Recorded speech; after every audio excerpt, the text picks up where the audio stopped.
নমস্কাৰ ফেচবুক লাইভৰ এই অনুষ্ঠানলৈ মই আপোনালোক আটাইকে স্বাগতম জনাইছো যোৱা কেইটামান দিন সঁচাকৈয়ে অসমৰ যুৱক যুৱতীৰ বাবে অত্যন্ত প্ৰতিশ্ৰুতিৰে পূৰ্ণ আছিল যোৱা ফেচবুক লাইভত মই আপোনালোকক দিয়া প্ৰতিশ্ৰুতি অনুসৰি অসম চৰকাৰৰ দ্বাৰা অনুষ্ঠিত এডিআৰই পৰীক্ষাৰ তৃতীয় শ্ৰেণীৰ পৰীক্ষাৰ ফলাফল ইতিমধ্যে ৰাজ্য চৰকাৰে ঘোষণা কৰিছে যোৱাকালি এডিআৰই পৰীক্ষাৰ পিছত police constable sub inspector of police গৃহ বিভাগৰ অধীনত থকা বিভিন্ন পৰীক্ষাৰ ফলো অসম চৰকাৰৰ গৃহ বিভাগে ঘোষণা কৰিছে আজি খন্তেক সময় আগতে স্বাস্থ্য বিভাগৰ বিভিন্ন শিতানত অনুষ্ঠিত পৰীক্ষাৰ ফলাফলসমূহ হয় ঘোষণা কৰা হৈছে নহলে যিকোনো মুহূৰ্ততে ঘোষণা কৰা হ'ব মই আপোনালোকক জনাবলৈ পাই সঁচাকৈয়ে আনন্দিত যে অহা 15 তাৰিখে চতুৰ্থ শ্ৰেণীৰ বাবে আমি অনুষ্ঠিত কৰা এডিআৰই পৰীক্ষাৰ ফলাফলো দিনৰ 10:30 বজাত আমাৰ চৰকাৰৰ ফালৰ পৰা ঘোষণা কৰা হ'ব আৰু এই প্ৰক্ৰিয়াকে আগুৱাই লৈ গৈ 15, 16, 17 এই যিকোনো এটা দিনত post graduate teacher graduate teacher তাৰো ফলাফল আমি ঘোষণা কৰিম আৰু শেষত আমি প্ৰাথমিক শিক্ষা বিভাগৰ বাবেও শিক্ষক শিক্ষয়িত্ৰীৰ পৰীক্ষাৰ ফলাফল আমি ঘোষণা কৰিম অৰ্থাৎ অক্টোবৰ মাহৰ ভিতৰত অসমৰ 35,000 নিবনুৱা যুৱক যুৱতীয়ে কৰ্ম সংস্থাপন পাবলৈ সক্ষম হ'ব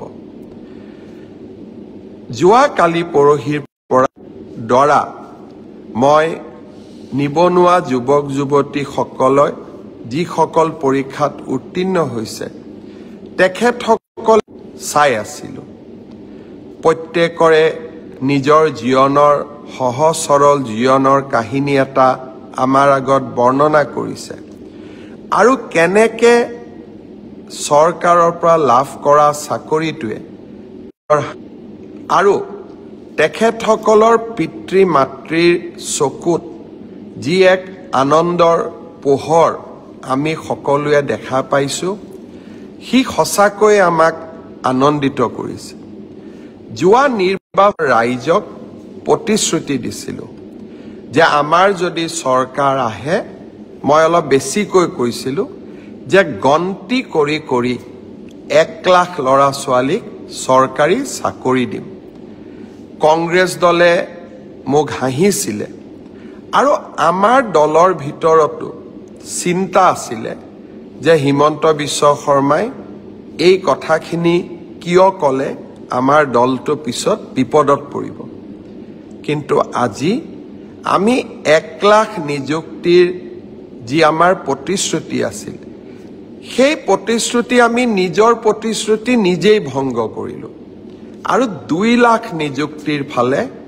ধাৱমান হৈছোঁ আমি অসমৰ নিবনুৱা যুৱক যুৱতীক দিয়া প্ৰতিশ্ৰুতি পূৰ্ণভাৱে পালন কৰিবলৈ পাই সঁচাকৈয়ে মই আনন্দিত পৰম পিতাক ভগৱানক মই ধন্যবাদ কৃতজ্ঞতা জনাইছোঁ যে নেদেখাজনৰ অফুৰন্ত আশীৰ্বাদত আমি আৰু এটা মহান কাম সম্পাদন কৰিবলৈ সক্ষম হ'লোঁ মোৰ লক্ষ্য ইয়াৰ পৰা আমি থমকি ৰ'ব নালাগিব অহা 5 বছৰত আমি আৰু কিমান ল'ৰা ছোৱালীক চৰকাৰী চাকৰি দিব পাৰিম তাৰ পৰিকল্পনা মই ইতিমধ্যে আৰম্ভ কৰিছোঁ বিভিন্ন বিভাগৰ লগত কথা বতৰা পাতিছোঁ যে অহা 5 বছৰত আমি 2 লাখতকৈও অধিক ল'ৰা ছোৱালীক চৰকাৰী চাকৰি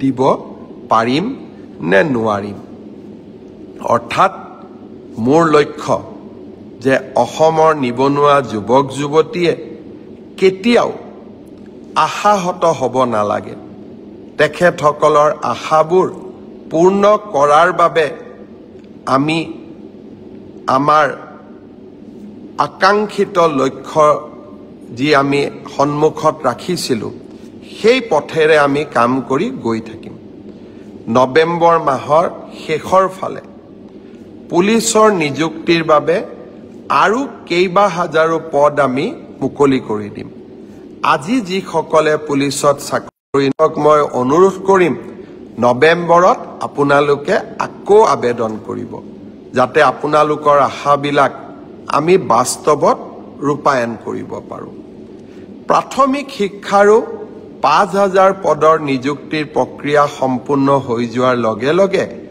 বাকি থকা 4000 পদৰো নিযুক্তিৰ প্ৰক্ৰিয়া আমি আৰম্ভ কৰিম অৰ্থাৎ অসমৰ যুৱক যুৱতীৰ সপোনবিলাক পূৰণ কৰিবলৈ আমি আমাৰ প্ৰচেষ্টা অব্যাহত ৰাখিম ইয়াৰ মাজতে আজি ৰাতিপুৱা আমি এটা সুন্দৰ নতুন আঁচনি আৰম্ভ কৰিছোঁ আঁচনিটোৰ নাম হ'ল CM ফ্লাইট মানে বিমান নহয় কিন্তু CM ফ্লাইট হ'ল এনে এখন আঁচনি যাৰ দ্বাৰা আমি অসমৰ ল'ৰা ছোৱালীয়ে যাতে জাপানলৈকে গৈ জাৰ্মানীলৈকে গৈ সাউথ কোৰিয়ালৈকে গৈ চাকৰি কৰিব পাৰে তাৰ বাবে আন এখন দুৱাৰ মুকলি কৰি দিয়া এডভান্টেজ অসম দ্বিতীয়ৰ সময়ত জাপানৰ লগত আমি এখন বুজাবুজি চুক্তি স্বাক্ষৰ কৰিছিলোঁ উদ্দেশ্য আছিল অসমৰ 50,000 ল'ৰা ছোৱালীক আমি জাপানত নিযুক্তি দিয়া কৰ্ম সংস্থাপন দিয়া জাপানত এটা চাকৰিত সাধাৰণ চাকৰি ড্ৰাইভাৰ হ'ব পাৰে নাৰ্ছিং কেয়াৰ হ'ব পাৰে অফিসত কাম কৰিবলৈ কম্পিউটাৰ অপাৰেটৰ হ'ব পাৰে বা সফটৱেৰত কাম কৰা আমাৰ ডেকা ল'ৰা ছোৱালী হ'ব পাৰে তেওঁলোকৰ মাহিলী দৰমহা হ'ল 2 লাখ টকা আৰু এই 2 লাখ টকা দৰমহা দিব পৰা 50,000 ল'ৰা ছোৱালী জাপান চৰকাৰে অসমৰ পৰা লৈ যাব বিচাৰে তাৰ বাবে আমি কি কৰিব লাগিব তাৰ বাবে আমি জাপানৰ ভাষাটো শিকিব লাগিব জাপানিজ ল্যাঙ্গুৱেজ আমি শিকিব লাগিব আজি ৰাতিপুৱা গুৱাহাটীত আমি জাপানিজ ল্যাঙ্গুৱেজ ট্ৰেইনিং চেণ্টাৰটো আৰম্ভ কৰিলোঁ ইয়াৰ বাবে এই গোটেই ল্যাঙ্গুৱেজ ট্ৰেইনিং পাবৰ বাবে এজন লৰাই বা এগৰাকী ছোৱালীয়ে 1,80,000 টকা ফিজ দিব লাগে ইমান ফিজটো আমাৰ ল'ৰা ছোৱালীয়ে দিব নোৱাৰে তাৰ কাৰণে আমি সিদ্ধান্ত লৈছোঁ যে 1,80,000 টকাৰ 1 লাখ টকা ৰাজ্য চৰকাৰে দিব জাপান চৰকাৰেও 50,000 টকা দিব তাৰ মানে নিবনুৱা যুৱক যুৱতী গৰাকীয়ে কিমান দিব লাগিব মাত্ৰ 30,000 টকা দিব লাগিব আৰু এই 30,000 টকাও এক্সিস বেংকে ঋণ হিচাপে দিবলৈ হাজু হৈ আছে মই ছাত্ৰ ছাত্ৰীসকলক অনুৰোধ কৰিম যে আপোনালোকে যিসকলে ভাবে যে আমি জাপানলৈ গৈ চাকৰি কৰিম আমাৰ পৰিয়ালটোৰ গোটেই অৰ্থনৈতিক ভেটি আমি পৰিৱৰ্তন কৰিম আৰু যিসকলে এই প্ৰত্যাহ্বান ল'ব বিচাৰে তেওঁলোকক মই অনুৰোধ কৰিম অহা কালিৰ পৰা আমি কোট আবেদন কৰিব লাগে কেনেকৈ কৰিব লাগে টিভি সমূহতো দিম মোৰ সামাজিক মাধ্যমতো দিম আৰু বাতৰি কাকততো দিম আপোনালোকে জাপানিজ ল্যাঙ্গুৱেজ যেটো আমাৰ ট্ৰেইনিং চেণ্টাৰ আমি কৰিছোঁ তাত আপোনালোকে যোগদান কৰক 16টা বিভিন্ন মাধ্যমত অৰ্থাৎ ড্ৰাইভাৰ হ'ব পাৰে কেয়াৰ গিভাৰ হ'ব পাৰে নাৰ্ছিং হ'ব পাৰে কম্পিউটাৰ অপাৰেটৰ হ'ব পাৰে। এই 16টা ষ্ট্ৰীমত আমি ল'ৰা ছোৱালীক জাপানীজ লেংগুৱেজৰ প্ৰশিক্ষণ দিম। আৰু এই প্ৰশিক্ষণ যদি আপোনালোকে লয়, জাপানত গৈ 2 লাখ টকা মাহেকী লাভ কৰিব পৰা দৰমহাত চাকৰি কৰিব পাৰিব। আৰু তাৰ বাবে জাপান চৰকাৰে 5 বছৰৰ ভিছা দিব। তাৰ পিছতো যদি আপোনালোকে কাম কৰি থাকিব খোজে, ভিছাৰ এক্সটেনশ্যনো দিব। CM ফ্লাইট এটা সুন্দৰ আঁচনি। এই সুন্দৰ আঁচনিটোত আমাৰ ল'ৰা ছোৱালীয়ে আগ্ৰহ প্ৰকাশ কৰক। আমি জাপানত গৈও এখন অসমীয়া ছ'চাইটি আমি গঠন কৰিম।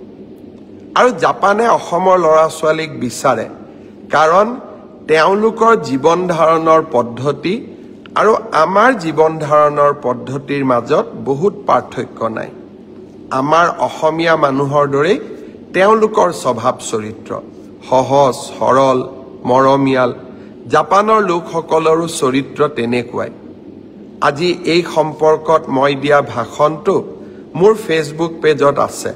আপোনালোকে অনুগ্ৰহ কৰি মোৰ ভাষণটো শুনিব চেষ্টা কৰিব। গোটেই কথাখিনি আপোনালোকে বুজি পাব। শ্ৰদ্ধাৰ ৰাইজ, আপোনালোকৰ মনত আছে অসমত আমি এপ্ৰিল মাহত প্ৰধানমন্ত্ৰী নৰেন্দ্ৰ মোদী ডাঙৰীয়াৰ উপস্থিতিত বিভিন্ন চাহ বাগিচাৰ পৰা যুৱক যুৱতীক আমন্ত্ৰণ কৰিছিলোঁ বিশ্ব দৰবাৰলৈ ঝুমুৰক লৈ যোৱাৰ বাবে। সিদিনাখনেই মই তেওঁলোকক প্ৰতিশ্ৰুতি দিছিলোঁ যে ছেপ্টেম্বৰ মাহত আমি আপোনালোকক আকৌ নিমন্ত্ৰণ কৰিম, সম্বৰ্ধনা জনাম, অভিনন্দন জনাম, 25,000 টকাৰ মাননি এটাও আগবঢ়াম। ছেপ্টেম্বৰত মই নোৱাৰিলোঁ। অক্টোবৰ হৈছে প্ৰতিশ্ৰুতি ৰখাৰ মাহ। 16 তাৰিখসকলক মই আকৌ এবাৰ গুৱাহাটীলৈ মাতিছোঁ, যাতে তেখেতসকলে কৰা সুন্দৰ প্ৰদৰ্শনৰ বাবে আমি কৃতজ্ঞ অসমীয়া জাতিয়ে তেওঁলোকক সম্বৰ্ধনা জনাব পাৰোঁ, মৰম যাচিব পাৰোঁ আৰু তেওঁলোকক আমি যি প্ৰতিশ্ৰুতি দিছিলোঁ সেই প্ৰতিশ্ৰুতিও পালন কৰিব পাৰোঁ। মই ঝুমুৰ বিনন্দনীত অংশগ্ৰহণ কৰা আমাৰ যুৱক যুৱতী, চাহ বাগিচাৰ যুৱক যুৱতী সকলোকে 16 তাৰিখে গুৱাহাটীৰ খানাপাৰা খেলপথাৰত লগ পাম। আপোনালোকক মই মোৰ ফালৰ পৰা নিমন্ত্ৰণী শৰাই আগবঢ়ালোঁ। আজি আৰু এটা কথা মই আপোনালোকক ক'ব খুজিছোঁ, বিশেষকৈ আমাৰ মহাবিদ্যালয়ত পঢ়া ছাত্ৰীসকলৰ বাবে। আপোনালোকে নিযুত মইনাৰ প্ৰপত্ৰ পূৰণ কৰিছিল। আমি দীপাৱলীৰ ঠিক পিছতে নিযুত মইনাৰ ছাত্ৰীসকলকো আমি একেলগে অভিনন্দন জনাম আৰু অক্টোবৰ মাহৰ পুঁজিও আপোনালোকৰ হাতত তুলি দিম। তাৰ পিছত আপোনালোকে নৱেম্বৰ, ডিচেম্বৰ, জানুৱাৰী, ফেব্ৰুৱাৰী বেংকৰ একাউণ্টত এই পুঁজি নিৰন্তৰ গতিত আপোনালোকে পাই থাকিব। শ্ৰদ্ধাৰ ৰাইজ, আজি মই মোৰ ফেচবুক লাইভত এটা মই বিশেষ কথা ক'ব খুজিছোঁ। কাৰোবাৰ লগত হয়তো মোৰ বক্তব্য নিমিলিবও পাৰে, কিন্তু ৰাজনীতিত থকা দিনাখনৰ পৰাই মই মোৰ মনৰ কথা স্পষ্টভাৱে ৰাইজক কোৱা বা ৰাইজক মই যি ভাবোঁ তাক স্পষ্টভাৱে প্ৰকাশ কৰাৰ এটা মই সংকল্প লৈছিলোঁ। আৰু প্ৰতিকূল পৰিৱেশৰ মাজতো মই স্পষ্টভাৱে কথা কোৱাৰ সদায় চেষ্টা কৰি আহিছোঁ। শ্ৰদ্ধাৰ ৰাইজ, বৰপেটাৰ আতচবাজি উদ্যোগ অসমৰ থলুৱা উদ্যোগ। দীপাৱলীৰ দিনটোলৈকে বৰপেটাৰ আতচবাজিৰ কাৰিকৰসকলে অপেক্ষা কৰে। দীপাৱলী আহিব, মানুহে আমাৰ আতচবাজি কিনিব, আতচবাজি আমি বিক্ৰী কৰিম আৰু সেয়েৰে আমি পৰিয়ালটো চলাম বছৰটো। বহুত সপোন লৈ তেওঁলোকে আতচবাজি নিৰ্মাণ কৰে। বহুত সপোন লৈ তেওঁলোকে এই থলুৱা শিল্পটোক বচাই ৰাখিছে। এইকেইদিন কোনোবাই কৈ আছে দীপাৱলীত বোমা ফুটাব নালাগে। বৰপেটাৰ আতচবাজী শিল্পীসকলে কেনেকৈ ঘৰখন গোটেই বছৰটো চলাব? তেওঁলোকৰ কাৰণে চিন্তা কৰাৰ দায়িত্ব আমাৰ নাই জানো? অসমত ফাটুৱা জাৰি কৰাৰ যিটো এক প্ৰৱণতা এছাম সংগঠনে গঢ়ি তুলিছে, তেনেকৈ ৰাজ্যখন চলিব নোৱাৰে। মই আকৌ এবাৰ মনত কৰিম, জুবিন গাৰ্গৰ গোটেই জীৱনটোৱে আছিলে দুখীয়া জনৰ কাৰণে। মই ভাবোঁ জুবিন জীয়াই থাকিলে প্ৰথমতে জুবিনে সংগঠনসকলক ক'লেহেঁতেন যে বৰপেটাৰ আতচবাজীৰ শিল্পটোক আমি মৰিবলৈ নিদিওঁ। মই অসমৰ ৰাইজক আহ্বান জনাম, বৰপেটাৰ আতচবাজী শিল্পটোক জীয়াই ৰাখিবৰ কাৰণে দীপাৱলীত আমি থলুৱা শিল্পৰ বা থলুৱা আতচবাজী কাৰিকৰৰ পৰা কিনা বোমা আমি নিশ্চিতভাৱে ব্যৱহাৰ কৰিম। আনন্দত নহয়, শিল্পটোক জীয়াই ৰখাৰ কাৰণে আৰু জুবিনৰ আদৰ্শক জীয়াই ৰখাৰ বাবে। কোনোবাই মোক বেয়া পাব পাৰে, আৰু যিসকল সংগঠনে টেলিভিছনৰ পৰ্দাত উলিয়াই যিকোনো এটা ফটোৱা জাৰি কৰি দিয়ে, তাক আমি অন্তত আমাৰ চৰকাৰ থকালৈকে আমি তেনেকৈ চলিব দিব নোৱাৰোঁ। কাৰণ আমি এইখন অসম মানৱীয় মূল্যবোধৰ মাজেৰে আগুৱাই যোৱাটো বিচাৰোঁ। সনাতন আমাৰ সংস্কৃতি। দীপাৱলী অতীজৰে পৰা আমি পালন কৰি আহিছোঁ। বোমা ফুটাব লাগে নালাগে মই নকওঁ, কিন্তু দীপাৱলীও পালন নকৰোঁ যদি, তেতিয়াহ'লে আমি বৰদিনো পালন নকৰিম। যদি বৰদিন পালন নকৰোঁ, আমি নিউ ইয়াৰ্ছো পালন নকৰোঁ, আৰু যদি নিউ ইয়াৰ্ছ পালন নকৰোঁ, তেতিয়াহ'লে আমি ঈদো পালন নকৰোঁ। আমি তেনেকুৱা কৰিব পাৰিম জানো? আৰু সেইকাৰণে মই অসমবাসী ৰাইজক আহ্বান জনাম, আমাৰ সভ্যতা সংস্কৃতিক আমি কোনো কাৰণতে এৰি নিদিওঁ, আৰু সভ্যতা সংস্কৃতিক আমি আগুৱাই লৈ যাম, আৰু বিনম্ৰতাৰে সৈতে আগুৱাই লৈ যাম। মনৰ দুখৰ মাজতো আবেগৰ মাজতো আমি বৰপেটাৰ আতচবাজী শিল্পক আমি মৰিবলৈ নিদিওঁ। কোনোবাই কৈছে যে এই বছৰ ইনকাম নহ'লে অহা বছৰ ইনকাম কৰিব। কেনেকৈ কৰিব? ক'ৰ পৰা কৰিব? কোনে দিব? সেইকাৰণে মই সিদ্ধান্ত লৈছোঁ যে এই বছৰ বৰপেটাৰ আতচবাজী মই নিজেই কিনিম, আৰু বৰপেটাৰ আতচবাজী ময়ো ফুটাম। কিয়? কাৰণ বৰপেটাৰ শিল্পটোক আমি জীয়াই ৰাখিব লাগিব। বাকী আন ফটকাৰ লগত মোৰ সম্বন্ধ নাই, কিন্তু দীপাৱলীও আমি পালন কৰিম, বিনম্ৰতাৰে পালন কৰিম, সংযমেৰে সৈতে পালন কৰিম, আৰু জুবিনক বুকুত লৈ আমি দীপাৱলী পালন কৰিম। শ্ৰদ্ধাৰ ৰাইজ, শেষত মই তদন্তৰ ওপৰত দুই এটা কথা ক'ব বিচাৰিছোঁ।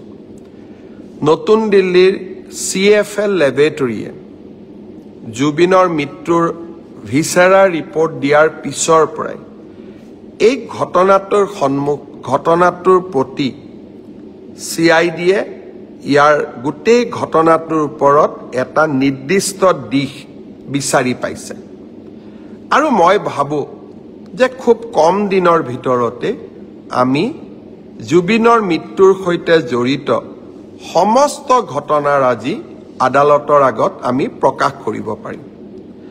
আমি এতিয়া বহুখিনি কনফিডেণ্ট হৈছোঁ যে এই তদন্তৰ গতি আকাংক্ষিত গতিৰে আগবাঢ়িছে, আৰু আমি নিৰ্ধাৰিত সময়ত আদালতক সমূহ খবৰ আমি জনাব পাৰিম। ছিংগাপুৰৰ অসমীয়াসকল নহা বাবে আমি মনোকষ্ট পাইছিলোঁ। অহাকালি 4জনকৈ ছিংগাপুৰৰ প্ৰৱাসী অসমীয়া অনুসন্ধানত যোগ দিবৰ বাবে গুৱাহাটীলৈ আহিব। অৰ্থাৎ আগত এজন আহি গ'ল, এতিয়া 4জন আহিব, 6জন এতিয়াও বাকী থাকি যাব। মই সেই 6গৰাকী অসমীয়াক আকৌ এবাৰ ক'ম যে অসমৰ হিয়া ৰামথু, প্ৰাণৰ শিল্পী জুবিন গাৰ্গৰ মৃত্যুৰ তদন্তত সহায় কৰা আপোনালোকৰ লিগেল ৰেছপন্সিবিলিটি, আইনগত দায়িত্ব, আপোনালোকৰ মৰেল ৰেছপন্সিবিলিটি, আপোনালোকৰ নৈতিক দায়িত্ব, আৰু আপোনালোকে অসমলৈ আহিব লাগিবই। যিসকলে অসমলৈ নিজে নাহে তেওঁলোকক কেনেকৈ আনিব লাগে তাৰ বাবেও আমি আইনৰ ব্যৱস্থা ল'বলৈ কুণ্ঠাবোধ নকৰোঁ। মই আশা কৰোঁ আপোনালোকে সোনকালে আহক। আপোনালোকৰ ষ্টেটমেণ্টখিনি লোৱাৰ লগে লগে আমি আদালতক গোটেই ঘটনা অতি সোনকালে জনাবলৈ সক্ষম হ'ম। কাৰণ আকৌ এবাৰ কৈছোঁ, যোৱা কালি CFL দিল্লী ৰিপৰ্ট অহাৰ পিছত এতিয়া আমি বহুত বেছি কনফিডেণ্ট যে জুবিনক ন্যায় দিয়াৰ প্ৰক্ৰিয়া, ন্যায় ন্যায়ালয়ে দিব, কিন্তু ন্যায় দিয়াৰ প্ৰক্ৰিয়াক আমি ত্বৰান্বিত কৰিবলৈ এতিয়া সক্ষম। মই যেনেকৈ প্ৰথম মোৰ ফেচবুক লাইভত কৈছিলোঁ যে জুবিনৰ ঘটনাৰ সম্পূৰ্ণ তদন্ত আমি কৰিম, আমি জুবিনক ন্যায় দিয়াম। আজি মই বহুত আত্মবিশ্বাসী যোৱাকালি CFLৰ ৰিপৰ্ট দেখাৰ পিছত যে হয়, এতিয়া আমি যি আপোনালোকক প্ৰথম দিনা মই প্ৰতিশ্ৰুতি দিছিলোঁ সেই প্ৰতিশ্ৰুতি নিশ্চিতভাৱে আমি ৰক্ষা কৰিব পাৰিম। শ্ৰদ্ধাৰ ৰাইজ, এই মাহকেইটা বিশেষকৈ ছেপ্টেম্বৰৰ পিছত এই মাহকেইটা আমি কষ্টৰ মাজেৰে পাৰ কৰিছোঁ, হয়, কিন্তু কষ্টৰ মাজতো আমি কেইটামান ভাল খবৰো পাইছোঁ। 35,000 ল'ৰা ছোৱালীয়ে এটকা নিদিয়াকৈ চৰকাৰী চাকৰি পালে।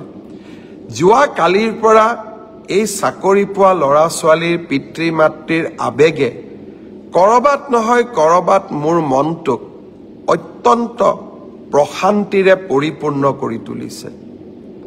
মই মনে মনে ভাবিছিলোঁ, পেট্ৰল ডিপুত পেট্ৰল দিয়া ল'ৰাজনে চাকৰি পাইছে, কোনোবা শ্ৰমিকৰ সন্তানে চৰকাৰী চাকৰি পাইছে, কোনোবা কৃষকৰ সন্তানে চৰকাৰী চাকৰি পাইছে।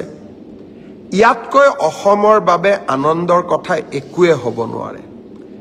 ৰাকেশ পালৰ দিনৰ অসমখনক আজি আমি এখন নতুন অসমলৈ পৰিৱৰ্তন কৰিব পাৰিলোঁ। এইখনে আমাৰ আকাংক্ষিত অসম। আমি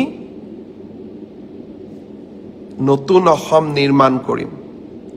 কাৰোবাৰ সৰু সৰু কথাত ৰাজনীতি কৰি নহয়, আমি ইতিবাচক কামৰ জৰিয়তে, পজিটিভ কামৰ জৰিয়তে আমি এখন অসমত,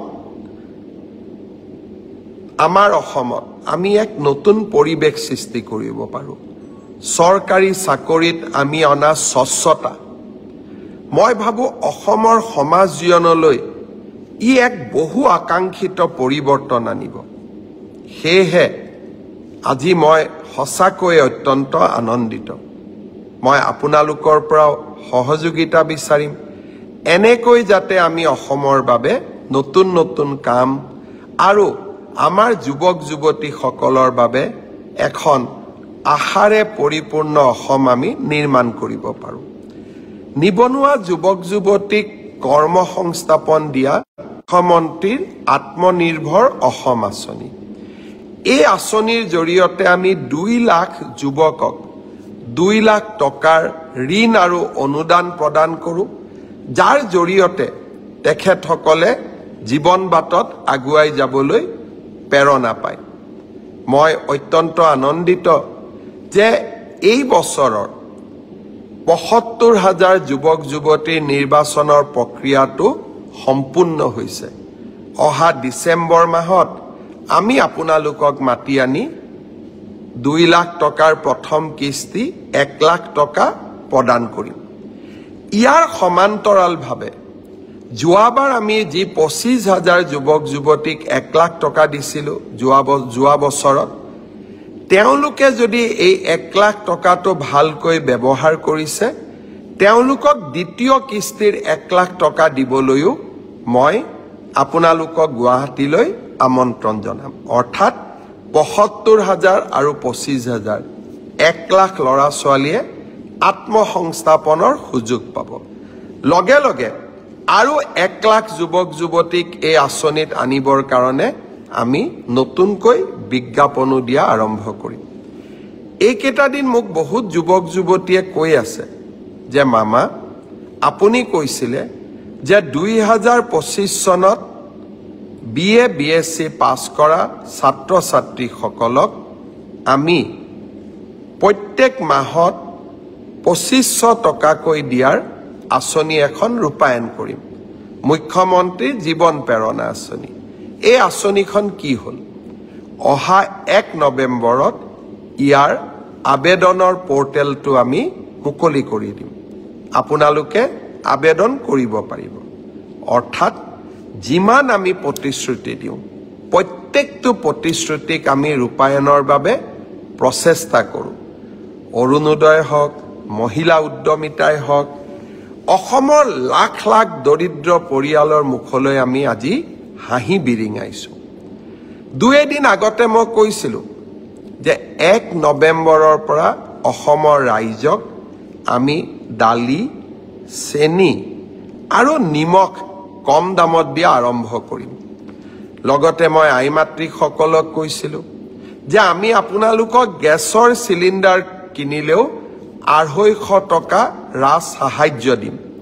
প্ৰায় ২২ লাখ পৰিয়ালে অৰুণোদয় পৰিয়ালে ইতিমধ্যে এই আঁচনিখনৰ বাবে আবেদন কৰিছে লগতে মই কৈছিলোঁ যে অহা বছৰ যদি আমি নিৰ্বাচনত জিকো চাউল বিনামূলীয়াকৈ পায় দালি নিমখ চেনি অৰ্ধমূল্যত বা কম দামত পাব আৰু আমি আপোনালোকক মিঠাতেলো দিম তাকে লৈ কংগ্ৰেছ দলে ছ'চিয়েল মিডিয়াত মোক বহুত ট্ৰলো কৰিলে মই চিন্তা কৰিলোঁ যে মিঠাতেলটো দৰিদ্ৰ মানুহক লাগে দৰিদ্ৰ মানুহে ৰেচন কাৰ্ডত মিঠাতেল পোৱাটো অপৰাধ নেকি এইটো কিয় মোক ট্ৰল কৰিলে ময়ো অলপ চিন্তিত হ'লোঁ তেতিয়া মোৰ মনত পৰিলে যে কংগ্ৰেছ দলৰ বৰ্তমানৰ যিগৰাকী সভাপতি যোৰহাটৰ সাংসদ তেওঁৰ 2টা ল'ৰা ছোৱালী ইংলেণ্ডৰ চিটিজেন ব্ৰিটিছ চিটিজেন মই গুগল কৰিলোঁ যে ব্ৰিটিছ চিটিজেনসকলে কি তেল খায় তেতিয়া মই গুগলত দেখিলোঁ যে ব্ৰিটিছ চিটিজেনসকলে অলিভ অইল আৰু ছানফ্লাৱাৰ তেল খায় কংগ্ৰেছ দলে কিজানি বিচাৰিছিল যে আমি মিঠাতেল দিব নালাগে ছানফ্লাৱাৰ অথবা অলিভ অইল দিব লাগে ক্ষমা কৰিব আমাৰ চহা গাঁৱৰ ৰাইজে আৰু মধ্যবিত্ত পৰিয়ালে সৰুৰে পৰা আমি মিঠাতেল খায়ে ডাঙৰ হৈছোঁ যেতিয়া আমাৰ জ্বৰ উঠে মায়ে আমাক কয় যে ভৰি তলুৱাখনত অলপ মিঠাতেলেৰে মালিচ কৰি দে ভাল পাবি অৰ্থাৎ মিঠাতেল হ'ল আমাৰ মাতৃ আৰু সন্তানৰ মাজত থকা অভূতপূৰ্ব মৰমৰ আৰু এক উদাহৰণ আপোনালোকেও মনত পেলাব ঘৰত জ্বৰ হ'লে পানী লাগিলে আপোনালোকৰ মায়ে কি কয় মিঠাতেল গৰম কৰি ভৰিত মালিচ কৰি দিয়ে জ্বৰটো কমি আহে আমি মিঠাতেল খায়েই সৰুৰে পৰা ডাঙৰ হৈছোঁ অলিভ অইল আৰু ছানফ্লাৱাৰ তেল হয়তো আজি মই কিনি খাব পাৰোঁ কিন্তু অসমৰ কোটি কোটি মানুহে ছানফ্লাৱাৰ আৰু অলিভ অইল দেখা নাই আমাৰ হাতত ব্ৰিটিছ পাছপৰ্টো নাই আমাৰ ল'ৰা ছোৱালীক আমি ভাৰতৰ পৰা বিদেশীও বনাব নোৱাৰোঁ বিদেশীক ভাৰতীয় বনোৱা এটা বেলেগ কথা আইনগত পথেৰে কংগ্ৰেছৰ দৰে নহয় লাখ লাখ মানুহক অসমত সোমোৱাৰ দৰ্জা খুলি দিয়া কিন্তু ভাৰতীয় সন্তানক সৰু বয়সত আমি বিদেশী কৰিম লগতে আমি মিঠাতেল বেয়া ছানফ্লাৱাৰ আৰু অলিভ অইল খাম তেনেকুৱা ৰাজনীতি মই নকৰোঁ মই আকৌ এবাৰ প্ৰতিশ্ৰুতি দিছোঁ এইবাৰ গেছ চিলিণ্ডাৰৰ দাম ২৫০ টকা কমাম কম দামত দালি দিম নিমখ দিম চেনি দিম আৰু অহাবাৰ নিৰ্বাচনত জিকিলে কম দামত মিঠাতেলো দিম ট্ৰলে মোৰ মনৰ চিন্তাক অলপো আঁতৰাই লৈ যাব নোৱাৰে কাৰণ মই অসমৰ দৰিদ্ৰজনৰ মুখত দৰিদ্ৰ মাতৃৰ চকুত কৰবাত নহয় কৰবাত আত্মবিশ্বাসৰ প্ৰতীক হিচাপে জীয়াই থাকিব খোজো 10 তাৰিখে যেতিয়া 1250 টকা পৰিয়ালটোৰ একাউণ্টলৈ আহে অসমৰ মাতৃশক্তিয়ে যি শান্তনা পায় অসমৰ মাতৃশক্তিয়ে য'ত আশ্ৰয় বিচাৰি পায় সেই মৰম আন কাৰো লগতে তুলনা হ'ব নোৱাৰে আকৌ এবাৰ কৈছো কংগ্ৰেছ দলে ভাল কামবিলাকৰ বিৰোধিতা কৰি যাওক আৰু আমি ভাল কামবোৰ কৰি কৰি গৈ থাকিম বহুত বহুত ধন্যবাদ জয় হিন্দ বন্দে মাতৰম